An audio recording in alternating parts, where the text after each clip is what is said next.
Assalamualaikum warahmatullahi wabarakatuh.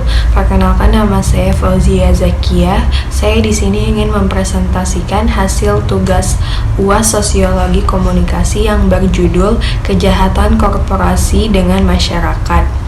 Dan saya di sini berkelompok dengan Afsis Lila Isabella, Monisara, dan juga Reski Hasisa.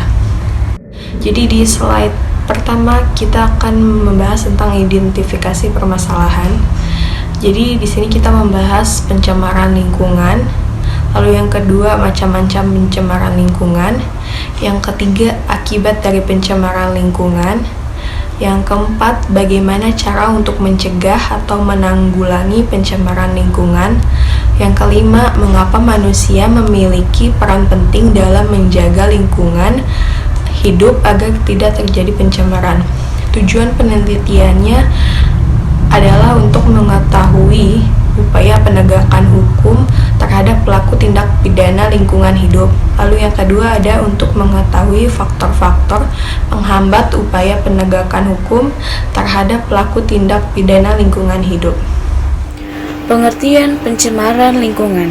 Menurut Undang-Undang Pokok Pengelolaan Lingkungan Hidup Nomor 4 Tahun 1982, polusi atau pencemaran lingkungan adalah masuknya atau dimasukkannya makhluk hidup, zat energi atau komponen lain ke dalam lingkungan atau berubahnya tatanan lingkungan oleh kegiatan manusia atau proses alam, sehingga lingkungan turun sampai ke tingkat tertentu yang menyebabkan lingkungan menjadi kurang atau tidak dapat berfungsi lagi sesuai dengan peruntukannya. Macam-macam pencemaran lingkungan. Yang pertama, berdasarkan sifat zat pencemaran, yaitu ada pencemaran biologis, pencemaran fisik, dan pencemaran kimiawi.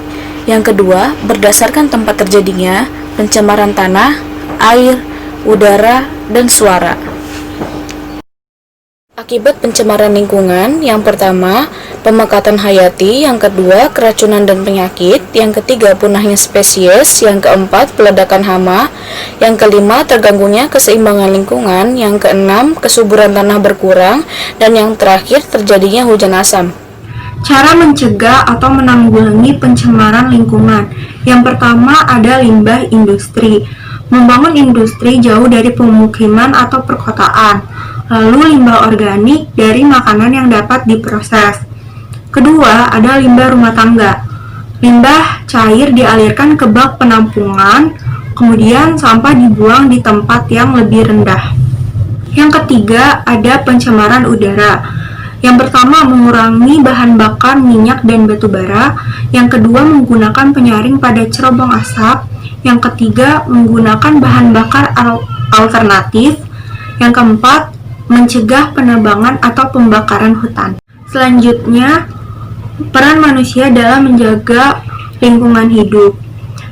Manusia merupakan bagian dari komponen lingkungan hidup yang saling mempengaruhi.